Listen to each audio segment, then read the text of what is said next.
Super 6 versus are గ్యారెంటీలు ఏం జరుగుతున్నాయి?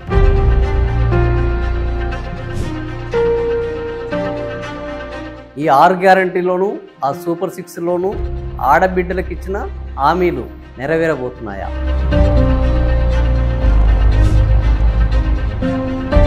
ఆడబిడ్డలకు ఇచ్చిన హామీల విషయంలోనే పార్టీలు ఎందుకు ఇలాంటి వ్యవహారాన్ని కొనసాగిస్తున్నాయి?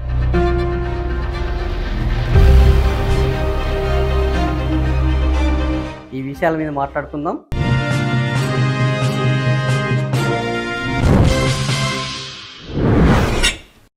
హలో, హాయ్, నమస్తే. తెలంగాణ సోషల్ పోస్ట్ న్యూస్ అప్డేట్స్కు స్వాగతం. ఇటీవల సూపర్ 6 హామీల విషయంలో ఒక సంచలనం బయటకు వచ్చింది. అదేంటంటే టీడీపీ ప్రధాన నాయకుడు అచ్చెన్నాయుడు ఆడబిడ్డ నిధికి సంబంధించి ఈ కామెంట్ని చేయడం సంచలనంగా మారింది.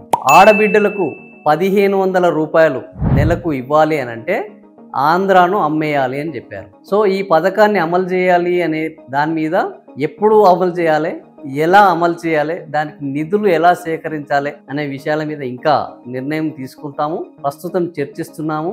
ఇప్పటికిప్పుడు 1500 రూపాయలు ఆడబిడ్డలకు ఇచ్చే పరిస్థితి లేదు అని ఆయన కుండబద్దలు కొట్టారు. దీని మీద అటు వైసీపీ కానీ ఇటు టీడీపీలో కానీ రకరకాల చర్చలు జరుగుతున్నాయి. ఇదే సమయంలో 1500 రూపాయలను ఇవ్వడానికే ఆంధ్రాను అమ్ముకోవాల్సిన పరిస్థితి ఏర్పడితే మరి తెలంగాణలో మహాలక్ష్మి పథకం కింద మహిళలకు 18 ఏళ్ళు నిండిన మహిళలకు 2500 రూపాయలు ఒక నెలకి ఇస్తామని ప్రకటించడం జరిగింది. 1500 రూపాయలు ఇస్తేనే ఆంధ్రాను అమ్ముకోవాల్సి వస్తే 2500 రూపాయలను ఒక్కొక్క మహిళకి ఇస్తే తెలంగాణతో పాటు ఇంకేం అమ్ముకోవాలి అన్న ప్రశ్న ఇప్పుడు అందరిలో మెదులుతోంది. మరి తెలంగాణ ప్రభుత్వం కూడా ఇప్పటివరకు 2500 రూపాయలకు ఇచ్చే హామీ అమలు పైన ఎలాంటి స్పష్టత లేదు.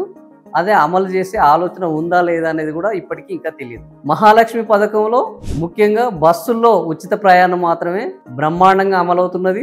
ఇప్పటికే 200 కోట్ల మంది మహిళలు ఈ బస్సుల్లో ఉచిత ప్రయాణాన్ని వినియోగించుకున్నారు అన్న సంబరాలు చేసుకుంటున్నారు. అదే విధంగా 500 రూపాయల సబ్సిడీ అమలు జరుగుతుంది. అయితే ఈ సబ్సిడీ అందరికీ రావట్లేదన్న విమర్శలు ఉన్నాయి. విమర్శలను పక్కన పెడితే అమలు జరుగుతుంది అనేది ఇక్కడ ప్రధాన అంశం. ఇక మూడవది ప్రధానమైనది మహిళలకు 2500 రూపాయలు. మరి 2500 రూపాయలు హామీ అమలు చేస్తే తెలంగాణ ప్రభుత్వము ఖజానా మీద ఎలాంటి ప్రభావం ఉండబోతుంది? తెలంగాణ ప్రభుత్వం బడ్జెట్ ఈ 2500 కోట్ల రూపాయల హామీని అమలు చేసేందుకు సహకరిస్తుందా? సహకరిస్తే ఎప్పటిలోగా ఈ హామీ అమల్లోకి వస్తుంది? ఎంతమంది లబ్ధిదారులు ఉన్నారు? ఖజానా మీద ఎంత భారం పడబోతుంది? ఇలాంటి అనేక అంశాలు ఇప్పుడు తెలంగాణ ప్రభుత్వం ముందు ఉన్నాయి. ఈ ప్రశ్నలన్నీ ప్రభుత్వం ముందు ఉండడంతో పాటు ఆంధ్రప్రదేశ్ లో జరిగిన 1500 రూపాయల హామీ ఇప్పుడు తెలంగాణలో 2500 రూపాయలు ఎప్పటి నుంచి అమలు చేస్తామన్న ప్రశ్నను ప్రభుత్వం ముందుకు ప్రజల వద్ద నుంచి వస్తున్నది, ప్రతిపక్ష పార్టీల నుంచి వస్తున్నది. మరి నిజంగానే 1500 ఇస్తేనే ఆంధ్రను అమ్ముకునే పరిస్థితి ఉంటే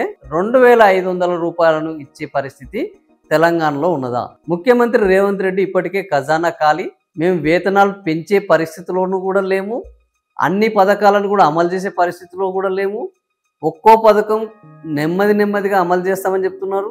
రుణమాఫీకి సంబంధించి కూడా 21,000 కోట్లు ఇచ్చాము, ఇంకా మిగిలినది ఇస్తాము అని చెప్తున్నారు. ఇటీవలే రాజగోపాల్ రెడ్డి రైతు భరోసా అందరికీ దక్కలేదు అని చెప్తున్నారు.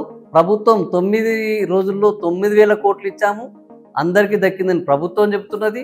సో ఇట్లా ప్రభుత్వానికి సంబంధించిన పథకాల అమలు విషయంలో అవి పూర్తి స్థాయిలో అమలు జరగట్లేదు అనేది అనేక విమర్శలు, ఆరోపణలు వస్తున్నాయి. ఈ 6 గ్యారంటీల అమల్లో చాలా గ్యారంటీలు ఇంకా అమలు చేయాల్సి ఉన్నది. విద్యార్థులకు స్కూటీలు ఇవ్వాల్సిన అవసరం ఉన్నది, ల్యాప్టాప్లు ఇవ్వాల్సిన అవసరం ఉన్నది, నిరుద్యోగ వృత్తి, అదేవిధంగా యువతకు ఆర్థిక వెసులుబాటు, వీటన్నిటినీ పక్కన పెట్టి ముఖ్యమంత్రి రేవంత్ రెడ్డి మేము 1 కోటి మంది మహిళలను కోటీశ్వరులు చేస్తామని కూడా అంటున్నారు.